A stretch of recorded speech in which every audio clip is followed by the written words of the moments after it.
Cannabis Common Sense, the show that tells the truth about marijuana and the politics behind its prohibition. Hello and welcome to another exciting edition of Cannabis Common Sense. Our show is a production of our nonprofit organization, THCF, or the Hemp and Cannabis Foundation, and our even older established political committee, CRRH, or the Campaign for the Restoration and Regulation of Hemp. We have an exciting show for you tonight. Madeline Martinez is here with a lot of exciting developments from Oregon NORML and legislative work here in Oregon. We also have Mr. Chris Pride, who's from the newly established chapter of Oregon in Southern Oregon, the Southern Oregon NORML. And we also have Tim Pate, who will be providing musical accompaniment and song and merriment and more exciting things that we'll bring to you in just a second after we bring on our infamous dancing cannabis leaves.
Thank you, Mr. Tim Pate.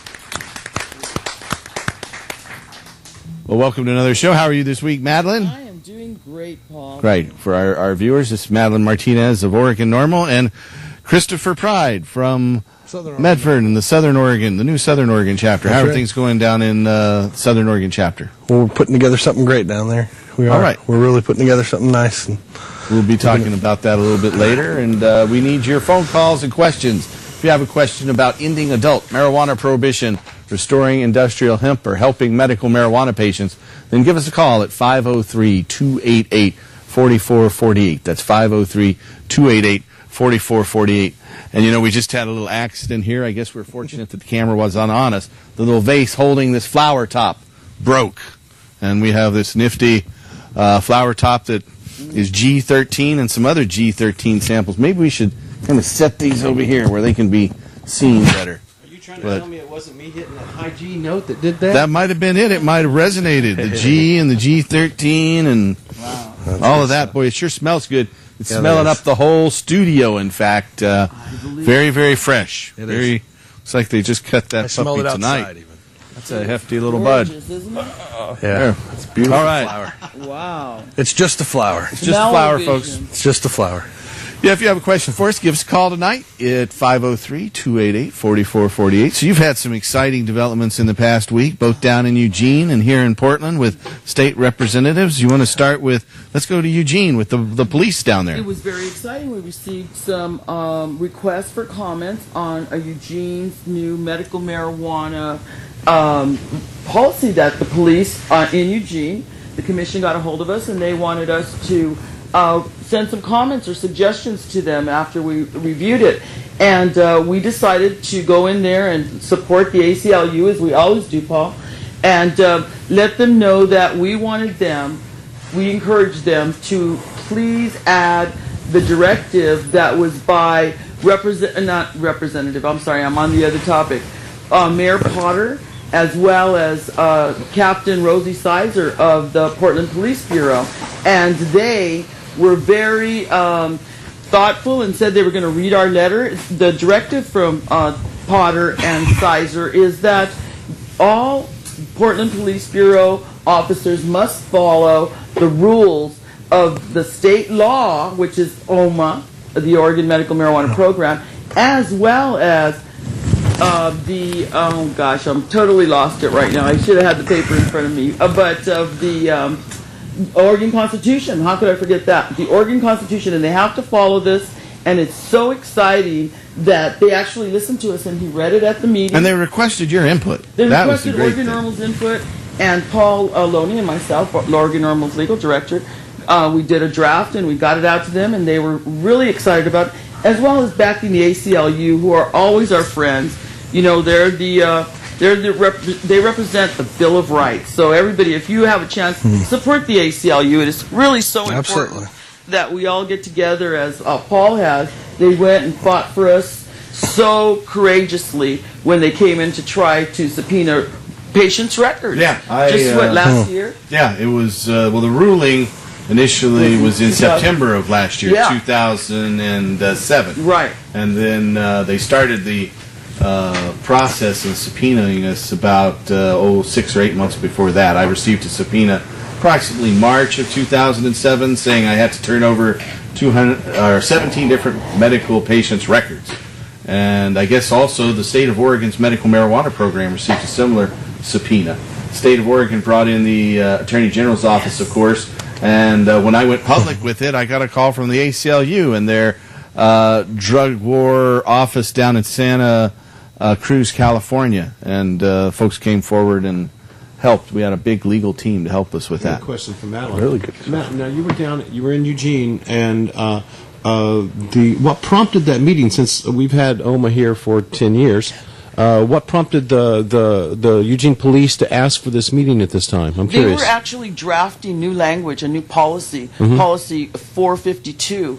And they wanted, it was really exciting because of all the organizations, Oregon Normal was picked to actually review and make suggestions. So all of you members of Oregon Normal out there, Very good. Right. because of you, because of your support, that people are asking for our input, which is really exciting. We got it out to them, and they accepted it so graciously by saying, we're going to read it at our meeting out loud. Right. The suggestion that they, in fact, never break Oregon state law, or the Oregon Constitution. I think it's... You know what, Madeline? It seems that there is a problem With my mic. with your microphone. Maybe bring get it up wet? a little higher. Maybe check. Looks like they've been checking. Check, They might check. have to switch that out here in a little bit. But we do have a caller. Hello, caller. You are on our show. Oh, gave up on that caller. Well, if you have a question for us tonight, now's the perfect time to call at 503-288-4448. That's 503-288-4448. Is that little button on the side turned on?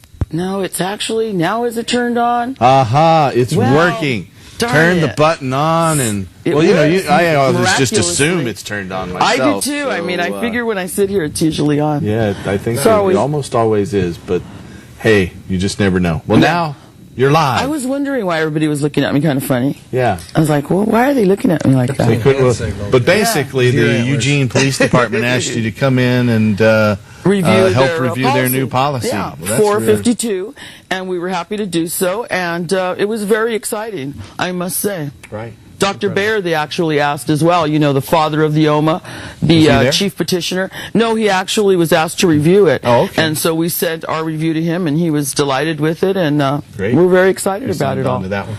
Yes. And then we the did. other thing that happened is you had a big meeting with state legislators here in Oregon.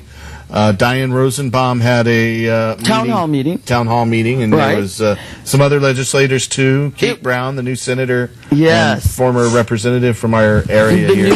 Actually, Kate Brown's the Secretary of State now. Yeah, oh, that's right. That's Yeah, right. Secretary of State elect. Diane Rosenbaum's the new senator. Yes, I she's knew the there new was- she's the senator-elect, senator exactly. It was for really for exciting. Kate's seat. Carolyn Tomei was there, as right. well as new Jules Copel Bailey. I'm trying to get used to his name, and he's replacing Representative Diane or Senator-elect Diane Rosenbaum. It's very confusing. It is. She's actually the Well, Speaker I think of they've the been House. sworn in now, haven't they? Hasn't the legislative session started? It started, but they don't actually take office, and she's not actually a senator until January the 12th. Oh, okay. And their new Monday. numbers go into effect. It's really was exciting to see all this, and Kate Brown coming We're in. going to come back changes there on because that. we have a caller Perfect. here. Let's see what they've got to say. Hello, caller. You're on the show. Hi, I just would like to thank all of you guys for doing the show, and You're welcome. Also I would like to ask if any of you guys knew anything about the pending lawsuits in North Dakota. Yeah, for industrial hemp. Yeah. A representative in North Dakota, his name escapes me right now, has sued the DEA asking that the DEA issue new licenses to cultivate low THC hemp like they're allowed to cultivate in Canada. The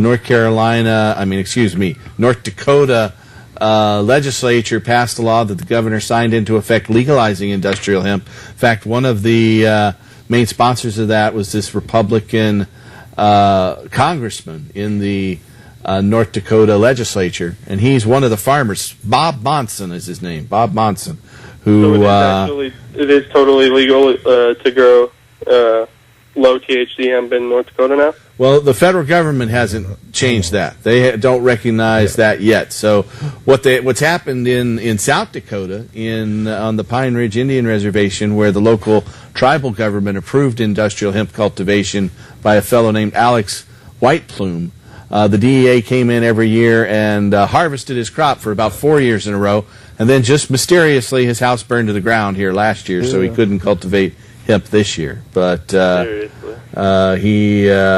they actually built a hemp house instead, and they had a big powwow and constructed a tribal meeting house out of imported industrial hemp. And so, That's cool. Well, thank you. Sure, you're welcome. Yeah, definitely. Just Yes. wanted We to always thank you like guys. to stay on the cutting edge of developments in the world of industrial hemp.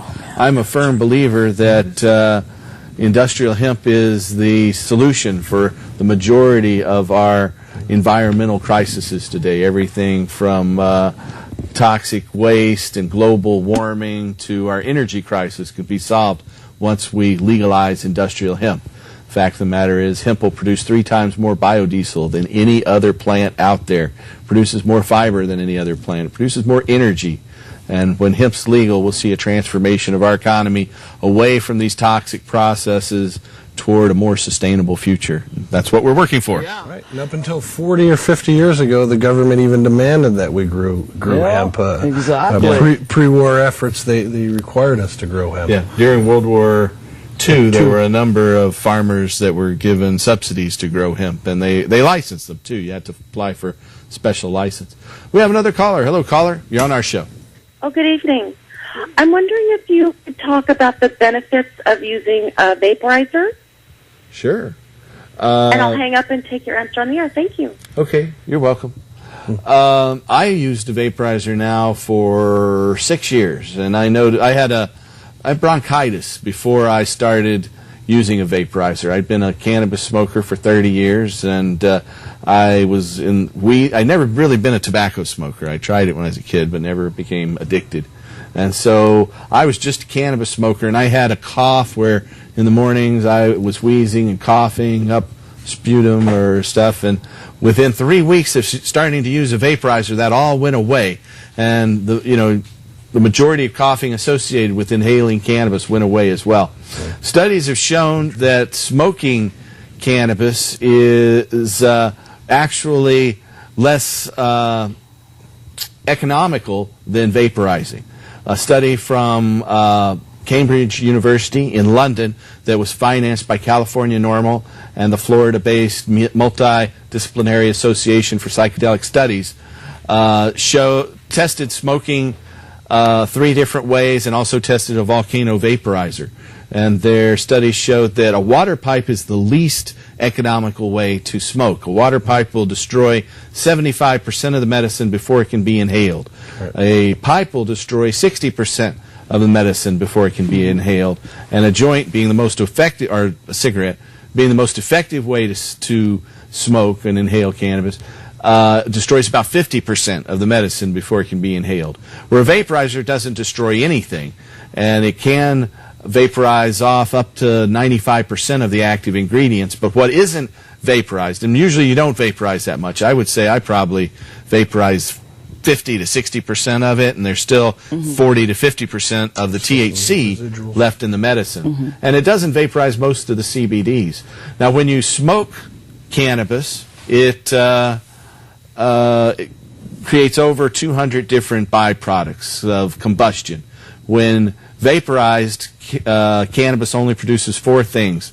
It's 96% THC, 2% CBD or cannabidiol, and 1% each of 2 different aromatic hydrocarbons.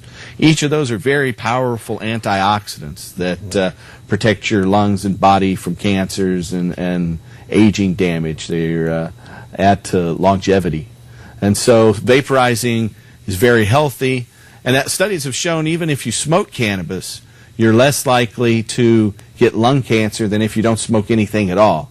So it's those antioxidants in cannabis that stop that. That doesn't show long-term vaporization use. But studies have also shown that people who smoke marijuana and tobacco are less likely to get lung cancer than people who just smoke tobacco on its own. So cannabis lowers the risk of lung cancer, according to recent studies. There it is. Am I missing anything? No, you're not missing anything, but I think it's wonderful for our audience to hear all this great information. That's what I love about your show, Paul. I got to tell you.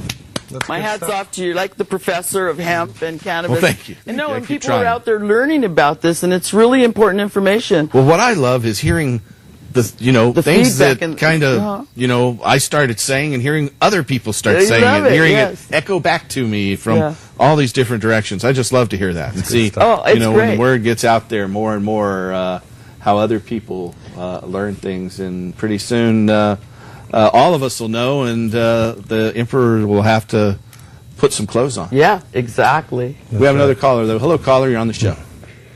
Yeah, hi, Paul. Okay, here. Hey, hello, can you hear me? Yes, very well. Yes. Hey, at the last Cardholders meeting, Madeline and Anna had us write a letter to David Hunt, the House Majority Leader. Uh-huh. and I got a response back from him. So What did he say? it does pay to write the letters. Yes. I just wanted to make you aware that he's going to be watching out for us. So thanks for the show, and Madeline, always have a good one. Thank you. Speaking of cardholder meetings, we have to make an announcement where the meeting's going to be tomorrow. The meeting tomorrow will be at the Village Ballroom, and that is at 700 Northeast Ducom. Deacom. Okay, I'm never going to get it. Deacom. And then we won't That's be there. just off MLK. Right, it's temporary, and it's if you're looking for a MapQuest, it's 97211. That's Portland, of course. And we're really excited. Unfortunately, there's no ADA accessibility, and that's a problem because all of us are disabled to varying degrees. So we're going to try to accommodate our the people that are in chairs or scooters as best we can. So there's some steps that have to be. We took a measurement because we were hoping we could get a ramp or something, but it's 8 feet at the lower steps, and then as you go up, it's 11 feet. So it doesn't even seem safe to me with for scooters. It's just too steep. Accessibility. Yeah, But it's so just this too is a steep. one-time thing, and hopefully, or maybe two, depending Maybe on... 2 times, but we're hoping to get our own place. Yeah, we're out there working with you on looking, that. and we're hoping that in February we'll have great news on the show, or at least at the end of January, because it's pretty exciting getting our own place and having a hub, of the community, community center for everyone to enjoy and share. Yeah. I'm pretty excited about it. Yeah. So we'll let that go. But that's tomorrow's cardholder meeting. It'll start at 11 as always. The doors open and we'll get you guys in as soon as possible. It's a lovely location. It's a historic building. Mm-hmm. And so I'm really excited about it. They've been wonderful to us. It is pretty exciting. It's patient friendly. It's patient friendly, and we're very, very excited and thrilled to be there. But we hope that everybody will bear with us in this, transition period. So that's exciting. And I wanted to follow up on what happened on the 7th, on Wednesday night. I was invited by Diane Rosenbaum because I'm on all these lists with everybody, and you should be on them too. You should get a hold of your representative and tell them, I want to know when you're scheduling town hall meetings, because if we all get out there and we all have the same message that we need to stop this war on Americans. I went there and they expected... You had an incredible response. I did have an incredible response. Yeah. Excuse me, I have dry mouth. I think this beautiful plant is distracting me so much, and I feel like I'm getting... I can't stop looking at it. I know, it's amazing, and all these things... the whole interview just staring at the plant. Well, I've got it right underneath me, so it's pretty amazing. But it ought to be. It should be, if you guys wish could you were smell all it. here. If you guys could smell it. But the thing I do have to say is I took the question from Representative Rosenbaum, who knows me pretty well, and I put my hand up, and she called him, and she says, let's take a medical marijuana question then. And I said, actually, I'd like to talk about taxing and regulating. Well, I started off by letting them know that government statistics show that over 300,000 Oregonians consume cannabis. And it makes perfect sense to take the money from the black market, put it into our state coffers. And I told them, my experience with my grandchildren losing their health care this summer. And I was really worried about the rest of Oregon's children. And why should they fall between the cracks? And why should the money go to the black market? And so they were very responsive. Everyone in the room started to applaud.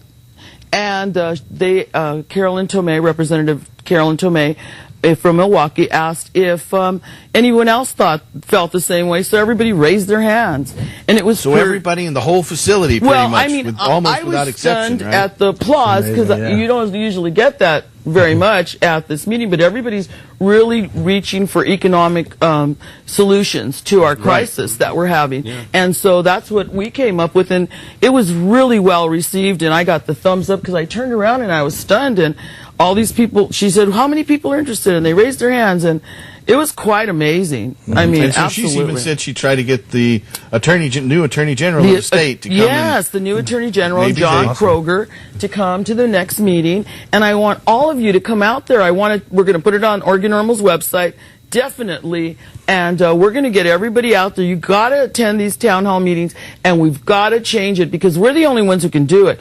Change.gov has heard from tens of thousands of people. Yeah, the number one question in 2 different polls has been, should we legalize and tax marijuana and allow medical marijuana to be out there? In fact, over and over again. If you're out there, you might want to look at change.org/hemp. And if you're join the change.org site, then please come on to change.org/hemp and write a testimonial and join our supporters there, because all nonprofits have a right to put up a page on the change.org site, the same one Obama created. Well, change.gov is Obama's site, and change.org is a separate. It's a separate site. But before Obama was president, he had change.org that he was working with. Now that he's president, he has change.gov well, as well. I think it's exciting because we have two places we can go and talk about this. Exactly. That's great. But we have more than that. We have all these town hall meetings. Get out there, please. We're going to all have to really bust our rumps if we want to make change. Because it's not going to come knock on our door and say, hey, guess what? You don't get something for nothing. You can't have freedom for free. So we're trying to get it to be put to the legislature. And then I talked about hemp, and holy moly, everybody was, I'm sorry, that's an old saying, huh? Well, everybody was definitely G-rated. Yeah, I'm sorry. Everybody was just so excited about Speaking of G. Yeah, ooh, G13. You know what? We have another caller. Let's go ahead and let that patient caller come in. Hello, caller. You're on the show. Hi, Sam. Really excited about this biodiesel from industrial hemp, and Me too. Recently on another local cable access show, it's called Sustainable Today. They were interviewing a farmer over in eastern Oregon that was growing rapeseed oil. They call it canola oil, but it's basically canola or rapeseed oil. And something I learned from a natural health book I had from years ago. It's called Young Again, How to Reverse the Aging Process, but I've had the book now for probably 10, 12 years. And in it, he said to avoid canola oil because it contains isocyanide compounds. Well, keeping that in mind, if they're making biodiesel out of rapeseed oil or canola oil, when that diesel is being combusted in those diesel engines, I wonder if there's any kind of a cyanide compound that could be released into the air. I'm not sure. Yeah, well, neither do I. But therefore, ergo, I think the industrial hemp is a hell of a lot safer, healthier way to go. Plus, it's more. You get it's more. 3 times more productive. You'll get 3 times more oil and 3 times more protein and a byproduct food and stack. I think this is a perfect time to kind of go through some of our items here, if you don't mind. Sure. One thing I was going to mention real quickly is that Randy Leonard that was mentioned on there, because he's one of the big biodiesel guys for the city of Portland. Firefighter here in Portland and state legislator and now city council member. If you guys could maybe put some of this information into his ear, and I'm not sure about the toxins coming off the burn rapeseed oil. Yeah. But they want to call it canola oil, but it's actually rapeseed oil because canola is a coined term. It's not really canola; it's rapeseed. Right. And it's not even fit for human consumption because it has too much of this very nasty type of acid in it. It starts with, it's about a 7-syllable long name, but it starts with a Z or an X. I can't remember now, but. The bottom line is, rather than taking the chance of having cyanide compounds being put into our air, rather than, everybody's saying, well, the regular petroleum diesel is so bad because of the benzene. Well, why trade, another toxin for benzene, Right. And so if you guys could maybe bend his ear a little bit and maybe open up his eyes on the benefits and the yield of we're going to be working on all the elected officials out there. I guarantee you. We've got to get it into the hands of him and a lot of other elected officials. The sooner they learn the truth about hemp and cannabis, the sooner we will let our people grow. Yeah. Have you guys contacted Randy Leonard at all? No, we haven't. I haven't personally. I've talked to him back when I worked as an aide 10 years ago in the Senate. We've testified in front of him, in front of the city council, but not any private, one-on-ones or anything like that. But we all can do it. It's very easy to do. All you have to do is look up his number, write a letter. Give him a call. We'll be at our meeting Maybe tomorrow. He's watching. We could have him watch this show on YouTube too. There you go. All our past shows are. We'll send them a link. If they're not available right now, they will be soon. Oh, here's one other bad thing about the rapeseed oil is that one of the points of the story was on this, it's a local cable access show, by the way, called Sustainable Today. It's a pretty good show. And the guy that was growing the rapeseed oil in eastern Oregon, I believe it was up around Echo or someplace like that, he was growing Monsanto. Seeds. No Monsanto. Yeah, so there's a big red herring right there. Genetically patented material there. Well, I appreciate you calling and sharing that with us. I really do. Well, if you guys can, since you guys have had contact with Randy Leonard in the past, maybe pass that information along to him about the high yield and also about the potential toxins of the cyanide coming out of the rapeseed. Sure. Very good. We will do that. Thank you. It's very problematic. The whole point of rapeseed, it's very problematic. So take care and keep up the good work, guys and gals. Thank you. Thanks for the call. Okay, I appreciate that. That's good to know. And we have a studio audience member. For those of you out there watching our show, you're welcome to come down any Friday night. Of course, we're not going to, that's one thing I should announce right now. It's for the next 3 weeks. Our producer has been called by his work to go train people in mainframe computer maintenance in France. And so we will not be on with live shows for the rest of January. We'll have repeat shows for the rest of January. But every Friday in February and March, you can count on seeing us here. So don't come down for our live show for any other week here in January of 2009. But starting with the first Friday in 2009, we'll be back on the air every week. We have a question from our studio audience member. Go right ahead. Hi, Paul. Howdy. Is this thing on? Yes, it is. Okay. Anyways, my question's for Madeline. What happened to the Octa petition, and when are we going to hear more on that? Well, the Octa, we're actually withdrawing the Octa, and we're working on redrafting and resubmitting after we do some, and we do some polling. We and did then some we're going polling, from there. and that was the reason we That's decided why- to withdraw. Yeah, well, we did some exactly. polling that showed that we could only get about 42% of the vote. So we decided to redraft the Oregon Cannabis Tax Act, and so a number of changes are being made. One of them is, instead of having cannabis put through the state liquor control system, we will create a completely separate state commission to control the sales of marijuana to adults. Also, our previous proposal had allowed cannabis to be sold with distilled alcohol products in state liquor stores. Now that'll have to be a completely separate store. In our polling, we asked our 400 Oregon registered voters if what things they didn't like about this proposal and what we'd have to change to get their vote. And one of the things was we came up over and over again was corruption in the Oregon Liquor Control Commission. And so we decided to create a completely separate commission. We also have directed more funding from the sales of cannabis to promote industrial hemp, and created a hemp biodiesel commission as well under the new proposal. And so we should have that coming out here. And once we have the ballot title, question, and summary, we'll have to get 1,000 signatures on that. We're also drafting a hemp-only bill that would not address adult recreational or social use, and not address ending adult cannabis prohibition. What we're going to do is poll both of those.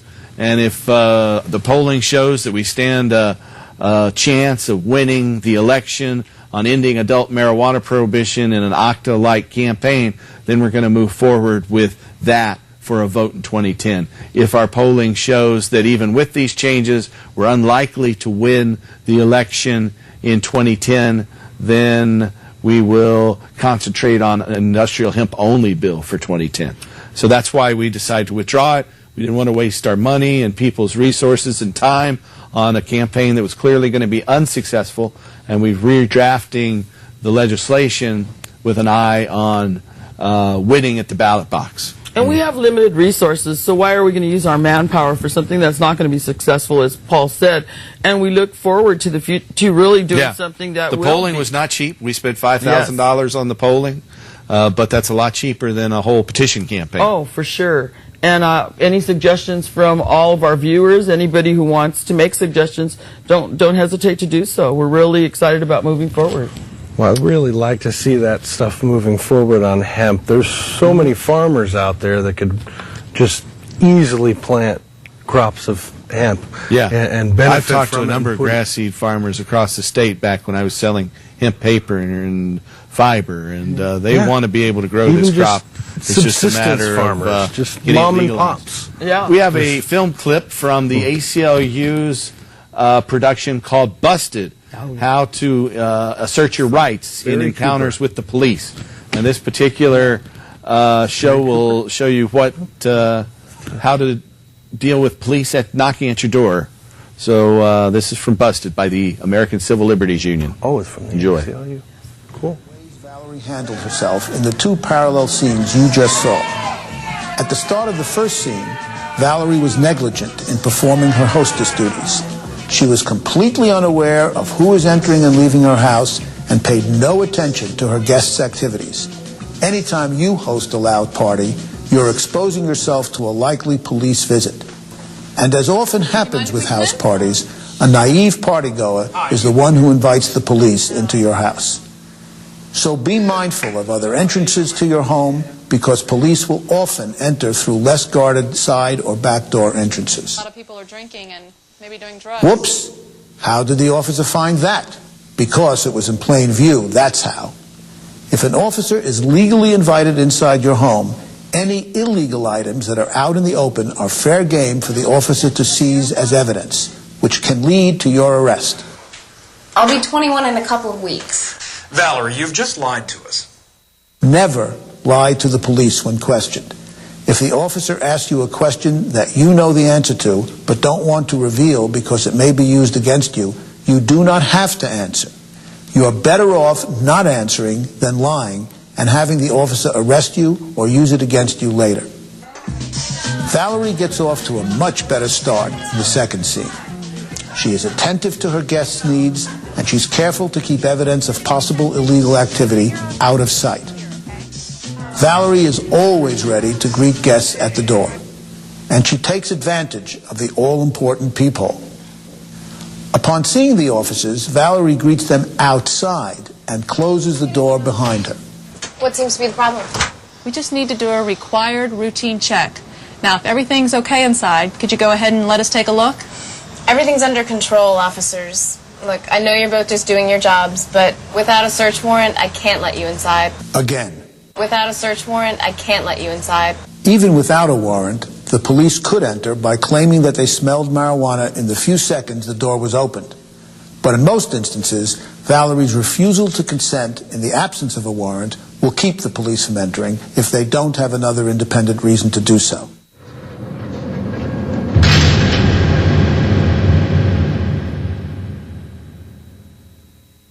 Before we recap what we've learned, we must point out the few situations where your constitutional protections against warrantless searches do not apply.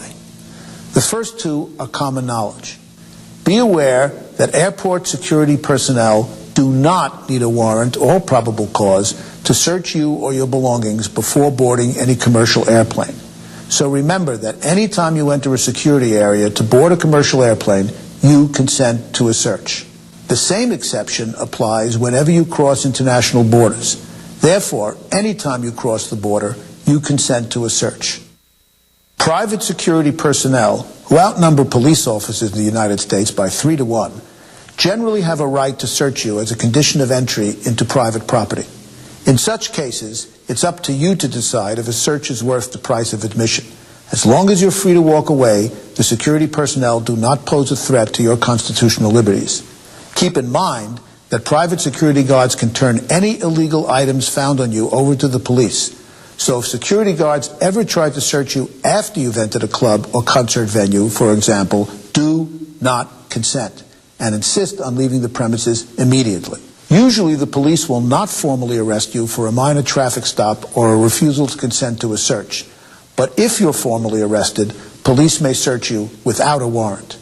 Now let's repeat what could be the 3 most important lines you may ever have to deliver in your entire life. Officer, I do not consent to any searches. Officer, am I free to go? Officer, I have nothing to say until I speak with my lawyer.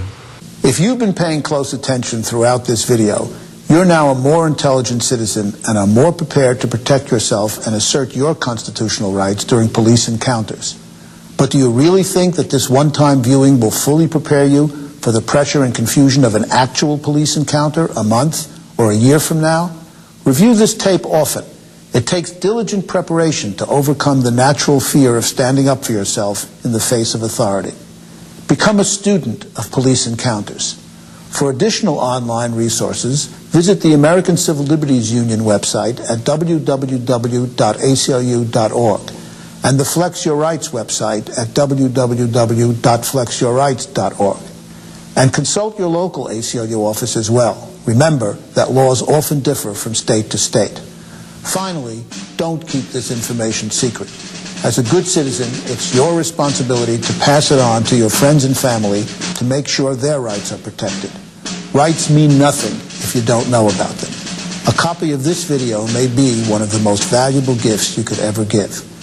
To order copies of Busted, The Citizen's Guide to Surviving Police Encounters, visit the Flex Your Rights website. Now, go flex your rights.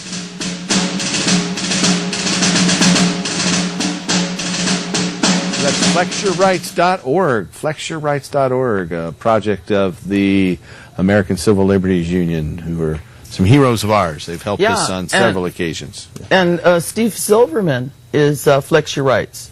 Young man, great kid. You know, I get to go out there and meet all these different young people and at these different conferences, Paul, as you know. You went to the Normal Conference. Sure. It's amazing to see these young people that are so... I mean, they've accomplished so much. In February, on the 25th, I'll be speaking at the University of Central Florida, and these young kids actually made it lowest priority on their campus. They're so impressive. They have a student body that's amazing.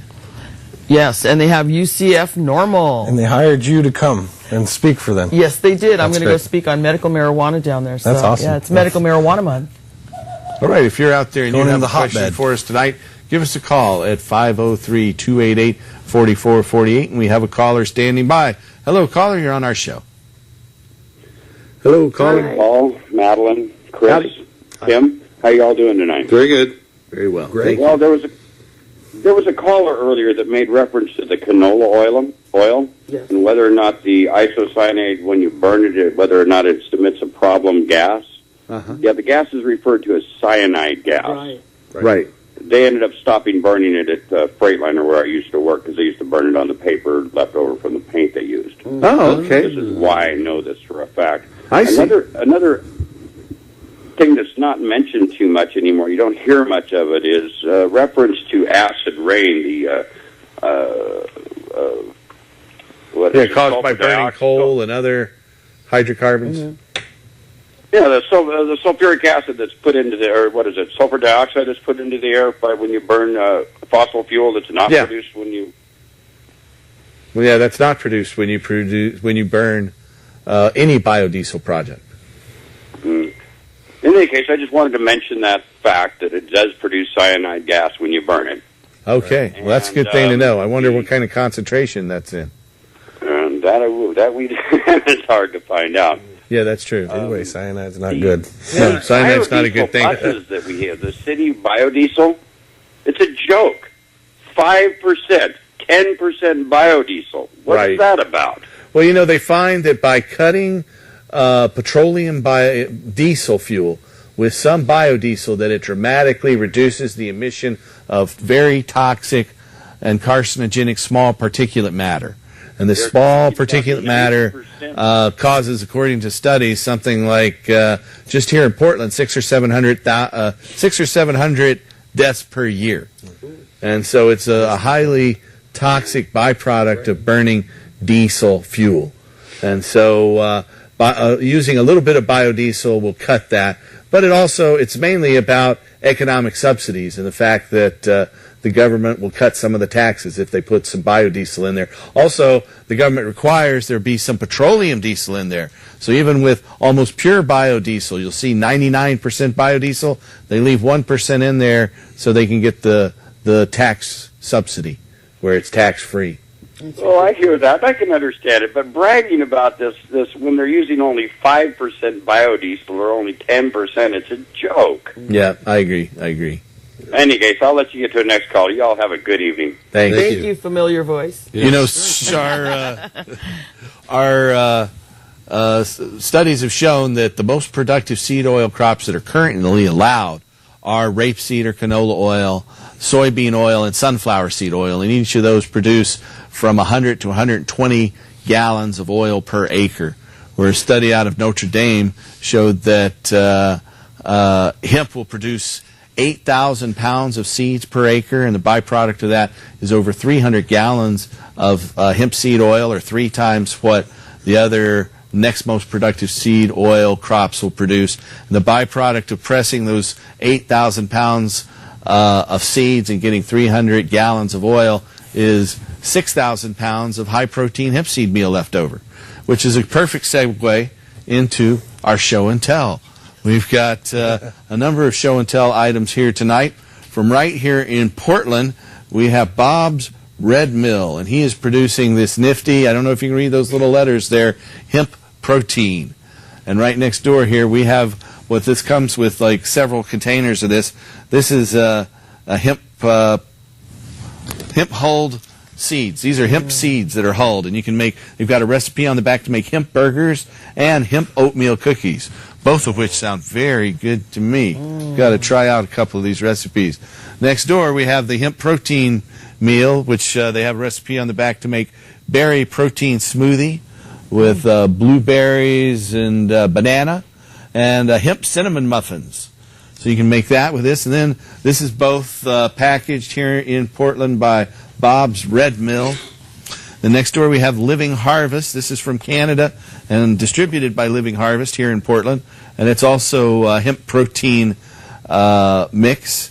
They don't have recipes on the back of this one, but they do talk about the nutritional benefits of hemp. It says 13 grams of digestible protein per serving, 9 grams of dietary fiber, 600 milligrams of omega-3, 1,700 milligrams of omega-6 with GLA, and all 10 essential amino acids, essential vitamins E, C, B6, minerals, calcium, magnesium, potassium, and iron. Wow. Right there in your hemp meal. Then we have hemp butter, hemp seed butter. Instead of peanut butter, you can press it into a nifty butter, and it's very tasty. We recommend that. Then we have hulled hemp seeds. This one's open. We're going to start snacking on this in just a minute. And then a stranger out of the blue has brought in these exhibits of several items. We have our G13 flowers here. Some of them are on top, very aromatic. Then, of course, this huge, stinky, gooey bud of G13. It's just, I don't know, you know, probably now it weighs about a pound. I would guess that dried, that's going to be like 1.5 ounces or maybe even 2. I got to tell you, I lifted this up as it came down, and my hands were stuck to the desk as I was sitting here with my fingers and your on hands the desk. will smell all night. Oh, my fingers You'll are go to bed stuck. tonight without the smell on your fingers. It's beautiful. Lovely. Absolutely lovely. And then finally, before we take this next caller, we have some red finger hash that was produced, also brought in by the mysterious grower in these nifty little vials. Then we have a very packed thing of hash. I'd say that's about 1 ounce. This is finger hash, where this has been sifted with a silk screen. And I'd say that might even be more. Oh, that's about 1 ounce. And then some hash oil. This stuff makes me cough my head up. I would prefer to see hash oil rather than smoked used for oral preparations to take with cookies and foods and tinctures and whatnot. But some people like to cough their brains out and smoke it. I like to call it medibles because they are. Edibles are tasty. Medical edibles. So there are 3 more products. We've got to thank our mysterious benefactor for bringing them here. Her finger hash is exceptional. Yeah, it looks like how that takes a long time to pull that off. You know, when we were in California at the Normal Conference, we had the experience of going to, and I probably mentioned this before because I'm still in awe of the experience. We went to a normal party, of course, but there was a hash bar. The hash bar. There were It was 2 amazing. hash bars. There were one out They in had the like kiosk. 20 different kinds of hash.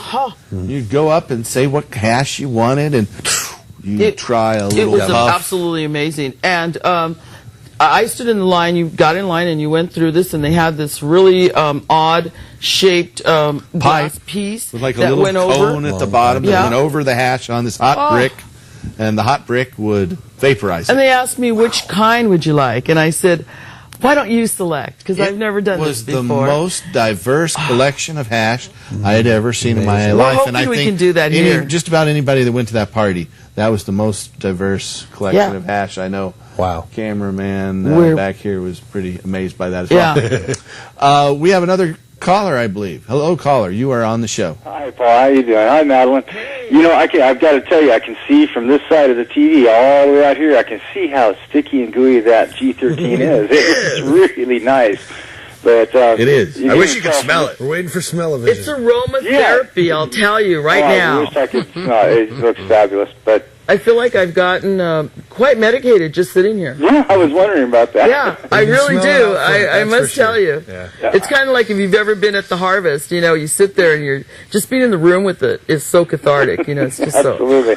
Well, I had a couple of questions, so if it's all right with you, I'll throw both of them out and go ahead and hang up and let someone else get through to you. But the first one, I was just thinking, I wondered about if we had, or if there was any possibility, perhaps, of petitioning to have hemp, industrial hemp, rescheduled, as it's really not, or shouldn't be classified as any type of, you know, a mind-altering substance. Well, technically, industrial hemp isn't part of the drug cannabis, and the scheduling only is of drugs. You don't schedule fiber, and you don't schedule protein and oil.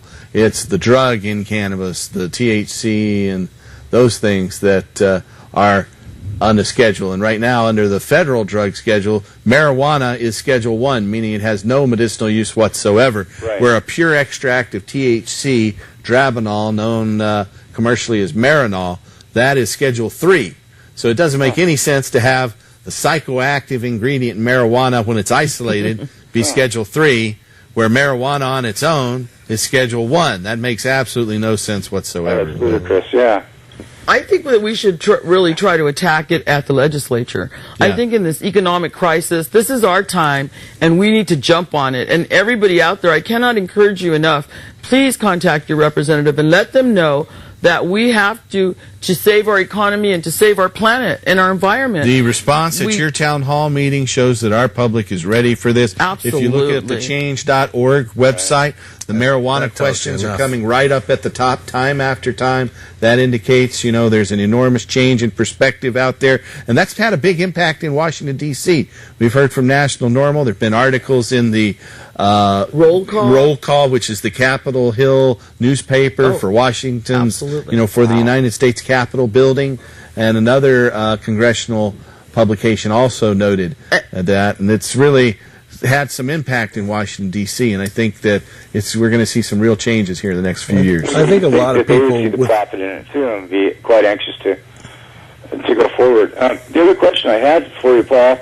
Now I know the volcano you've had great success with as far as vaporization. I was just wondering if you might lend me your experience with vaporization and give me a second that you might think is as good as or near to that. Well, you know, in terms of cost, there are a couple ones out there.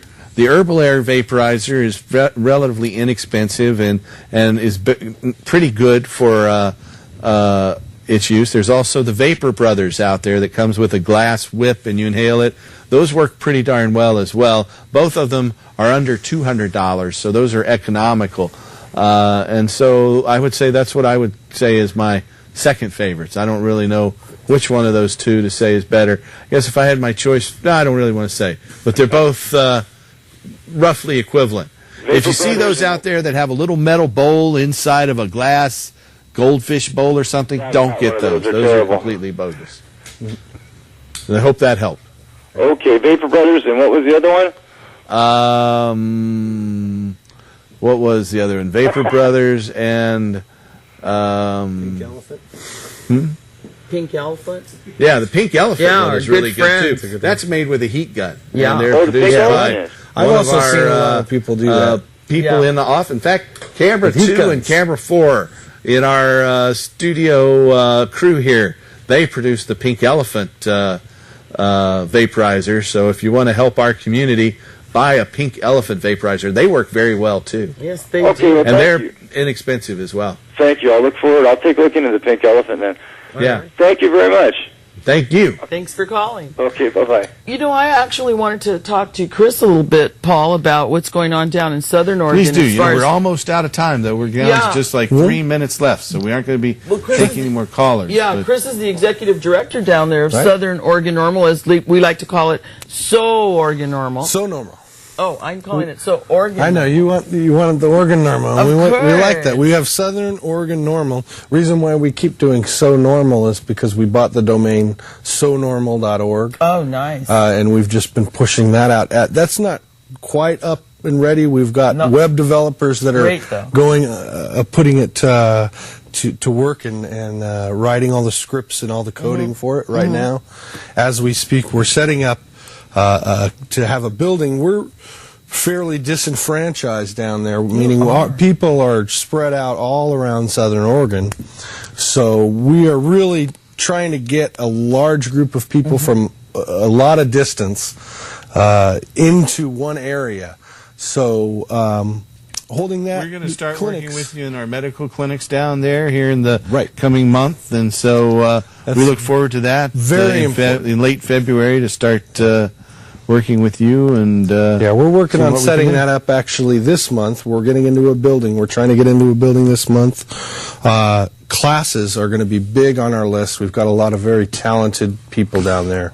Everything from classes on the OMMP, growing classes, hash making, everything that we can possibly come up with. Now that you mention that, I hate to cut you off because we're down with less than a minute and a half left here. But we also have classes here at our THCF Medical Clinic office. We have growing classes, both beginning, intermediate, and advanced classes, making medicinal grade hashish, making medical products. There's a schedule there, and if you're more interested in fact, the class is also taught by Andrew Hangenrud. And Andrew and I are the gardeners, along with a couple other folks at the THCF Medical Gardens. We recently won first, second, third, and fourth place in the Oregon Medical Cannabis Awards, which really surprised me, but Andrew was saying it was going to happen for a year. But anyway, come down, and Andrew Hangenrud, Mr. Medicine Man himself, will help teach you those classes. Just give us a call. Also, if you're out there and you need help finding a physician who can help you get a permit for medical marijuana, we have doctors all over the western United States and as far away as Michigan. I'll be in Michigan on Monday. You can call us at that same number, 503-235-4606 here in Oregon, or anywhere else in the rest of the country by calling our toll-free number at 1-800-723-0188. That's 1-800-723-0188. Thanks for watching. Thanks for coming, folks. It's just a plan. Tune in next week. Help us restore him. Restore him. Good night. Mr. Tim Pate.